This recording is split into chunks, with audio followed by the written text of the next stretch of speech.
Dinossauros. Animais pré-históricos fascinantes que, apesar de extintos há mais de 65 milhões de anos, ocupam o imaginário de um animal bem moderno, o homem.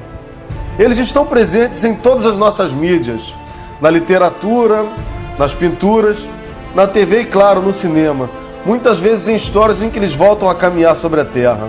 Mas isso é possível? Seríamos capazes de trazer os dinos de volta à vida? E de que forma? A clonagem é uma possibilidade? E se pudéssemos fazê-lo, seria uma boa ideia? É o que vamos tentar responder a partir de agora, quando analisaremos a possibilidade de testemunharmos a volta dos dinossauros.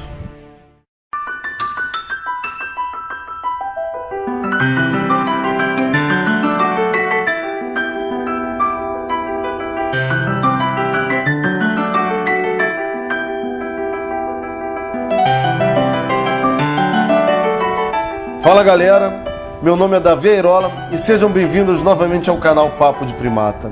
E o tema desse vídeo é um assunto que tenho certeza muita gente gosta: dinossauros. Quem de nós já não imaginou como seria bacana ver esses enormes répteis vivos caminhando à nossa frente? Desde que se descobriu que esses animais existiram, nerds de todas as idades já se perguntaram isso pelo menos uma vez na vida. Durante muito tempo as histórias de ficção usaram ideias mirabolantes para conseguir juntar homens e dinossauros. As mais clássicas eram aquelas onde uma ilha ou floresta remota eram encontradas e nela, separados do resto do ecossistema, animais pré-históricos haviam sobrevivido até os dias atuais. E algumas vezes acompanhados de gorilas gigantes, né? Mas essas ideias eram tão fantasiosas que ninguém as levava muito a sério. Até que em 1993 surgiu um divisor de águas. Um filme que trazia uma possibilidade completamente nova. O Parque dos Dinossauros, de Steven Spielberg, não só influenciou toda uma geração, mas apresentou ao público um cenário espantosamente plausível. A possibilidade de que os grandes répteis pré-históricos voltassem à vida através da clonagem. Bom, para falar a verdade, a ideia foi apresentada mesmo no livro que deu origem ao filme, do escritor Michael Crichton. Eu já falei para vocês o quanto eu gosto desse livro, um clássico de ficção e terror. Mas além da ideia da clonagem de dinos, ele trazia um outro conceito também bastante interessante. Ele imaginou um empreendimento onde as pessoas poderiam visitar, ver e caminhar com os dinossauros criados através da clonagem, em um ambiente semelhante àquele onde os animais originais teriam vivido, o fantástico parque do título.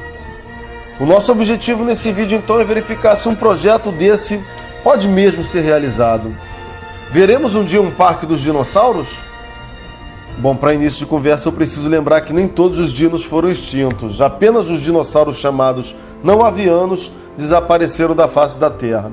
Os demais continuam bem vivos por aí.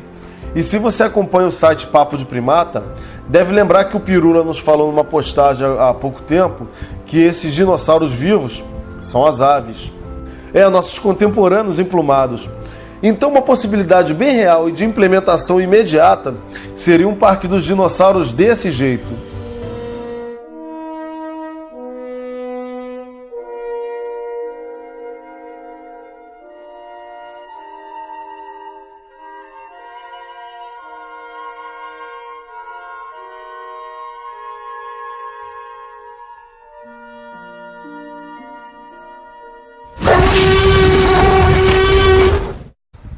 Mas eu não acho que seja exatamente isso que a gente tem em mente, né? Então, como a possibilidade da gente se deparar com dinossauros não avianos que sobreviveram à grande extinção em massa é praticamente nula, não tem jeito, a gente vai ter que trazer, para fazer um parque dos dinossauros, esses bichos de volta à vida. Então vamos começar analisando se a clonagem de dinossauros, conforme aventada no livro e no filme, é realmente possível. E para isso, vamos tentar entender exatamente qual é essa ideia. O bilionário John Hammond vislumbrou a possibilidade de clonar os dinossauros para montar um parque. Mas para isso ele precisava do DNA desses bichos, e ele conseguiu essas valiosas moléculas de um modo bastante original. A seiva das árvores, ao escorrer, eventualmente cobre alguns insetos, aprisionando-os.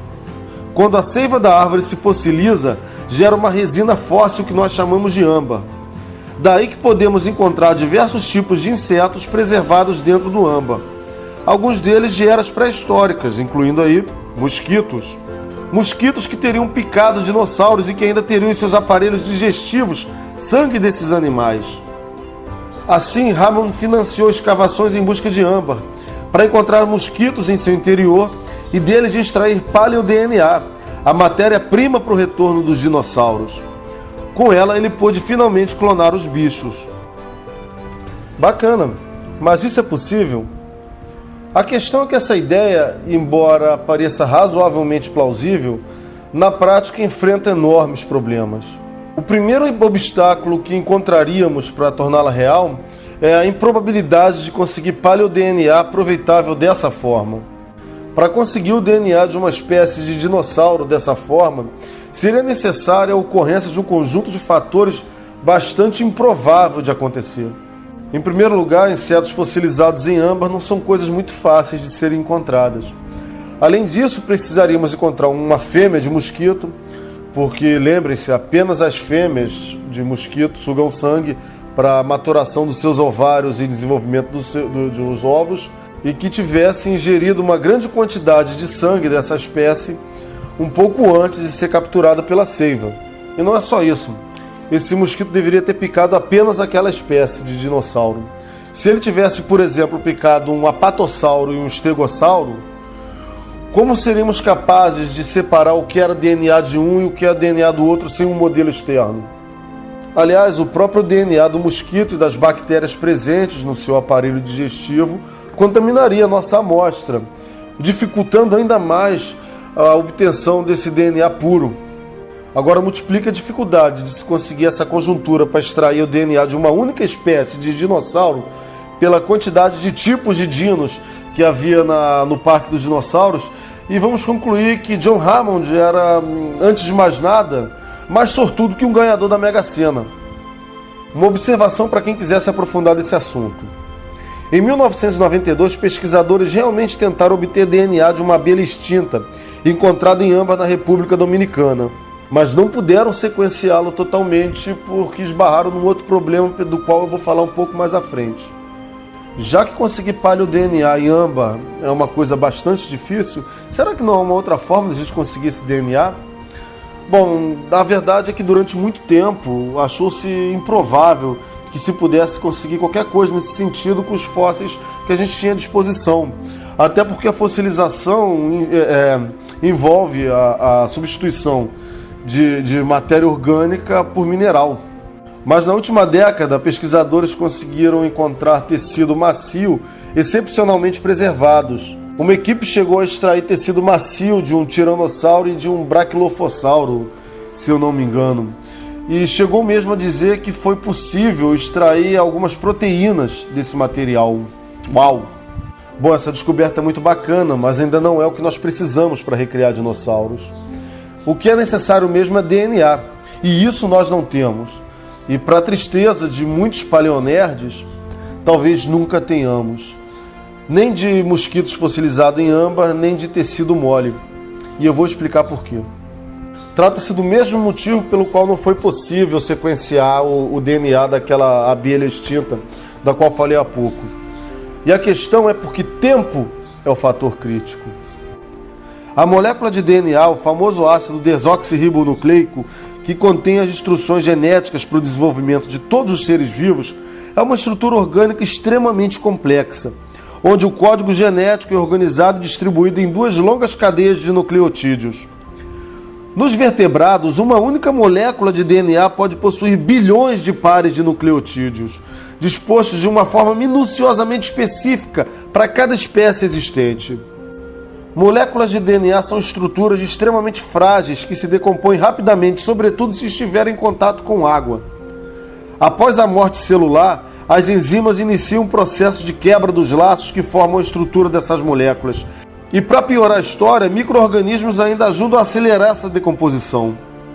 Assim mesmo, em condições perfeitas, com umidade reduzida e temperatura ideal, o DNA tem sua meia-vida determinada em apenas 521 anos. Pois é, num período de 5 séculos, metade do material genético já se desintegrou. Em 1,5 milhão de anos, ele já não está íntegro o suficiente nem para ser lido. E em 7 milhões de anos, ele vai ter sido totalmente obliterado. E isso ocorrerá mesmo que o DNA seja tirado de um mosquito aprisionado em âmbar. De fato, após o aprisionamento do inseto na seiva, as bactérias, as enzimas continuam a trabalhar no seu intestino, apodrecendo o inseto de dentro para fora. Inclusive, muitos dos insetos encontrados fossilizados dessa forma são totalmente ocos, sem qualquer tecido interno preservado. Não é possível conseguir paleodNA de animais extintos há dezenas de milhões de anos. E se seria difícil conseguir DNA de um animal como o Triceratops, por exemplo, extinto há 68 milhões de anos, o que dizer de dinossauros como o Dilophosauro, extinto há 193 milhões de anos? Então o máximo que se conseguiria seriam fragmentos de DNA aqui e ali. E para compor uma cadeia de DNA completa, a ficção de Michael Crichton resolve o problema de uma maneira também interessante. Na obra, para completar a cadeia com os trechos faltantes, os geneticistas tiveram a ideia de incluir fragmentos de DNA de outras espécies existentes atualmente, incluindo aí aves, répteis e principalmente rãs, para complementar essas lacunas. É bom lembrar que desde que o livro foi escrito, muita coisa foi descoberta sobre os dinossauros, tá? Hoje, por exemplo, sabe-se que se fosse necessário adotar uma espécie como fonte principal de DNA para um dinossauro, obviamente seria uma ave. Essa é uma ideia engenhosa, mas também enfrenta problemas práticos incomensuráveis. Para começar, não seriam apenas lacunas de DNA que nós precisaríamos compor, mas praticamente toda a cadeia de um DNA que está se decompondo há centenas de milhões de anos. E o trabalho de combinar esses fragmentos, alocando as sequências de nucleotídeos da forma correta para se gerar um animal, seria um trabalho terrivelmente absurdo, para não dizer impossível. É comum usar como exemplo da dificuldade disso a analogia de que estaríamos tentando montar um quebra-cabeça com milhões de peças faltantes, utilizando peças de outros jogos igualmente complexos, isso sem um modelo. Hoje não temos capacidade computacional para tanto. E eu julgo dizer que, sem um referencial externo para a gente comparar, dificilmente conseguiríamos realizar essa tarefa. Basta lembrar que a gente demorou mais de 10 anos para sequenciar o nosso próprio genoma, e o trabalho não está 100% concluído. O que dizer então do genoma incompleto de um animal extinto há dezenas ou centenas de milhões de anos? Assim, com todas essas dificuldades práticas, nosso conhecimento atual nos leva a concluir que recriar dinossauros através da clonagem é, e talvez sempre seja, impossível. Cabe um parêntese aqui, ok? A gente já sabe que os dinossauros estão extintos tempo demais para que a gente consiga qualquer DNA aproveitável. Mas o que dizer de espécies extintas mais recentemente, como o mamute ou o tigre dentes de sabre, que se extinguiram há poucas dezenas de milhares de anos? Nesses casos, talvez a gente consiga recriar um dia esses animais, desde que se encontre tecido realmente preservado. Séries de congelamento e descongelamento, temperatura muito baixa, podem também danificar o DNA. Mas a hipótese de se recriar esses animais não é de todo implausível. Na verdade, pesquisadores já começaram a sequenciar o genoma de um mamute encontrado no norte da Sibéria. É óbvio que agora um outro pensamento vem à nossa mente. E quanto a hominídeos mais recentes, como o homem de Neandertal? Assim como o mamute, ele se extinguiu bem recentemente e tem a vantagem de compartilhar grande parte do seu DNA conosco. Então, clonar Neandertais é uma possibilidade bastante possível. A gente volta a falar sobre isso daqui a pouco. Por enquanto, voltemos aos dinossauros. Não podemos cloná-los, mas será que existe alguma outra forma da gente recriá-los? Existe uma alternativa que eu acho bastante factível e realmente implementável num futuro talvez não tão distante. Talvez não possamos realmente ressuscitar animais extintos há tanto tempo, mas com os nossos avanços em manipulação e engenharia genética, talvez possamos reinventá-los. A gente não é capaz ainda de criar vida em laboratório, mas já somos capazes de manipular genes e seres vivos, introduzindo ou suprimindo características fenotípicas através do reestruturamento genético. Já utilizamos essa habilidade modificando seres vivos. Atualmente, somos capazes de alterar geneticamente bactérias para produzir insulina humana, criar vegetais transgênicos, ratos de laboratório com aparências e comportamentos definidos por modificações genéticas e por aí vai. Vocês já ouviram falar no glowfish, o peixinho de aquário fluorescente? Pois é, aquele peixinho que a gente conhece popularmente como paulistinha.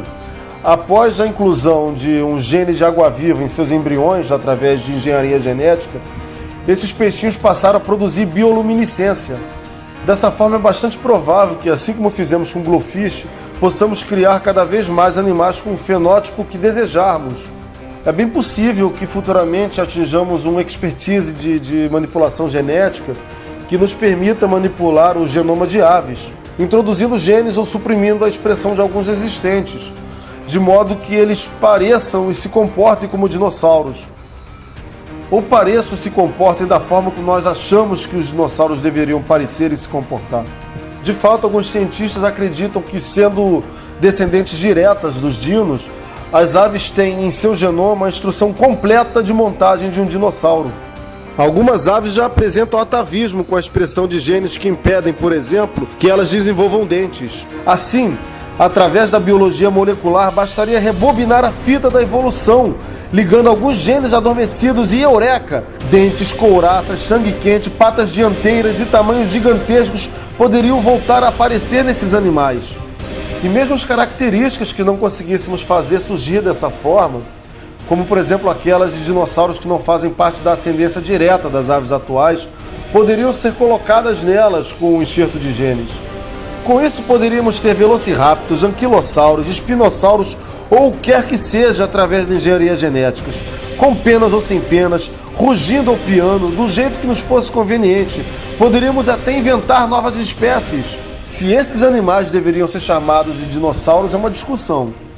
Mas sem dúvida essa é uma forma possível de caminharmos com animais que idealizaríamos como sendo dinossauros.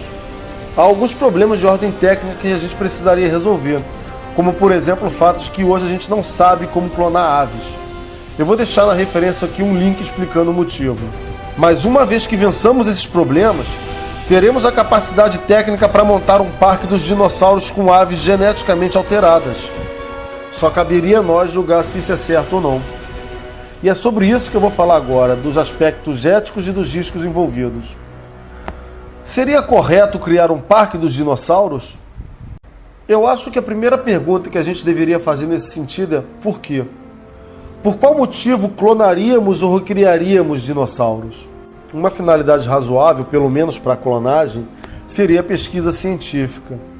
Poderíamos trazer os dinossauros à vida para ver como eles se comportavam e como realmente se pareciam, já que hoje a gente só pode inferir essas coisas através da suposição, com base nos fósseis e no ambiente onde esses animais existiram. Mas ainda assim eu teria minhas dúvidas se isso seria um bom motivo. E no caso da engenharia genética com enxertos gênicos, claro, nem essa desculpa serviria. E já que falamos de parque dos dinossauros, o que nós deveríamos realmente nos questionar é: seria correto trazer esses animais de volta apenas para a nossa diversão? Claro que esse assunto passa pela discussão de se é correto se manter animais confinados em zoológicos ou sendo perturbados em safaris, mas esse é um papo bem mais longo que eu não quero abordar agora. Porém, pegar um animal extinto naturalmente, ou pior, que nem tenha existido ainda, e criá-lo apenas para o nosso prazer, não seria um pouco demais? E essa questão se estende para outros animais extintos há alguns milhares de anos. Deveríamos recriar mamutes, megatérios, esmilodões? Para quê? Para nossa diversão? E quanto ao homem de Neandertal? Quantos problemas éticos poderiam advir daí? Conviveríamos com outra espécie humana ou os encarceraríamos dentro de zoológicos? Eu confesso que nesse momento eu não me sinto confortável com essa ideia. Embora pareça excitante a ideia de poder conviver com animais extintos há milhares ou milhões de anos, eu acho que não deveríamos fazer, mesmo que pudéssemos. Mas há uma exceção. Creio que seja interessante utilizar essa técnica de clonagem para trazer de volta à vida espécies extintas pela ação humana nos últimos séculos, por causa da caça desenfreada ou da destruição dos seus habitats. Animais como o famoso pássaro dodô, o tilacino, o tigre da Tasmânia, o quagga, ou ainda o rinoceronte negro do oeste africano, extinto, veja só, agora em 2011. Nesses casos eu seria favorável à clonagem desses animais, porque no fim das contas estaremos apenas reparando um mal que nós mesmos causamos. Quanto à hipótese de criar dinossauros geneticamente modificados, eu também não acho uma boa ideia. Embora entenda que os estudos de engenharia genética são extremamente importantes e que podem salvar muitas vidas no futuro, creio que a criação de espécies para o nosso prazer não é algo aceitável. Isso sem falar nos riscos envolvidos em se criar dinossauros. Um dos personagens mais interessantes do livro é o matemático Ian Malcolm, que desde o início se mostra pessimista, e com razão, como descobrimos no decorrer da história, com relação à clonagem dos dinossauros. Ele provoca: dinossauros e homens, espécies separadas por 65 milhões de anos de evolução, passam de repente a coexistir. O que pode acontecer daí? Bom, quem leu o livro ou viu o filme já sabe, né? A questão é que há sempre o risco de contaminação biológica. Esses animais poderiam gerar doenças novas, sendo vetores de moléstias com as quais nem sonhamos, ou eles mesmos se tornarem pragas se fugirem do seu confinamento. Sem predadores naturais, eles poderiam causar desastres ecológicos de enorme magnitude. Claro que tiranossauros ou carnotauros que escapassem não iriam causar maior estrago do que devorar algumas dezenas de pessoas antes de serem abatidos. Mas e quanto aos dinossauros pequenos? Animais do porte de velociraptors poderiam dar grande dor de cabeça, e quando falamos dos menores ainda, que têm maior potencial de fuga, talvez fosse impossível contê-los. Imaginem só uma praga de compsognathus ou microraptors reproduzindo-se como coelhos por aí. Poderíamos, obviamente, criar dispositivos de controle, como no livro. Na obra, todos os animais do parque eram fêmeas, esterilizadas com radiação quando ainda eram filhotes, além de serem criadas propositalmente com uma deficiência na produção de um aminoácido, a lisina. Dessa forma, elas precisam de uma fonte externa de lisina, que é dada pelos funcionários do parque. Sem essa ração diária de lisina, eles morreriam em poucas horas. Bom, eles foram preparados para morrer no mundo externo e não se reproduzir. Mas quem lê o livro sabe que isso não adiantou. Os riscos para a criação de dinossauro eram enormes na ficção, e não seria diferente na realidade. Afinal, como Ian Malcolm já dizia, a vida encontra um meio. E aí você deve estar dizendo agora: puxa, Davi, que pessimismo, então quer dizer que a gente nunca vai ter um parque dos dinossauros? Na verdade, é uma outra ideia, e ela é virtualmente livre de problemas éticos e de riscos de contaminação. E para falar a verdade, é um caminho que eu acredito acabaremos por adotar. Nós poderemos ter um parque dos dinossauros virtual.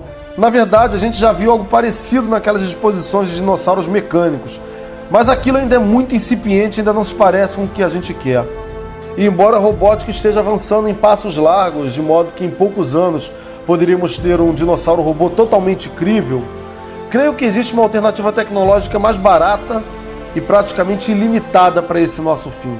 E ela se dará através dos avanços cada vez mais rápidos e mais significativos em computação gráfica, inteligência artificial, realidade virtual e aumentada.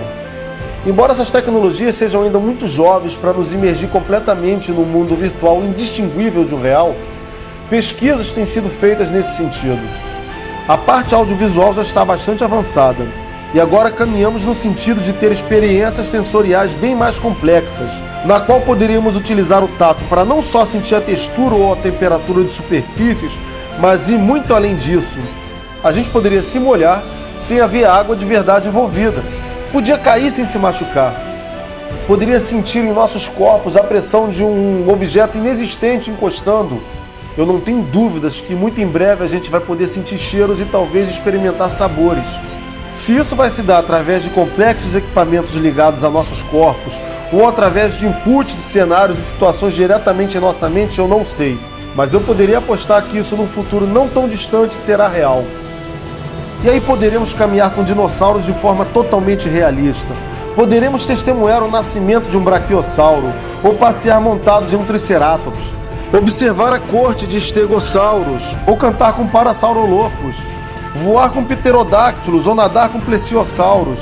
E dessa forma, e somente dessa forma, a gente poderia de forma totalmente segura ser até mesmo devorado por um tiranossauro. É claro que eles não seriam os animais reais. Mesmo que a gente utilizasse inteligência artificial para que eles se comportassem como tal, no fim das contas, seu comportamento e aparência seriam apenas uma cópia daquilo que acreditamos ser a forma como os dinossauros viviam. Mas e daí? O que é real senão aquilo que consideramos como tal? Se a experiência de ver esses animais na telona já foi inesquecível, Imagina como seria se pudéssemos visitar um local criado para parecer uma era quando os dinossauros dominavam a Terra. É isso aí, galera. Eu espero que vocês tenham se divertido. E eu me despeço agora pedindo que vocês deem aquele joinha e favoritem esse vídeo, compartilhando também nas redes sociais se vocês gostaram, para ajudar na divulgação. Eu vejo vocês no Parque dos Dinossauros. Um grande abraço.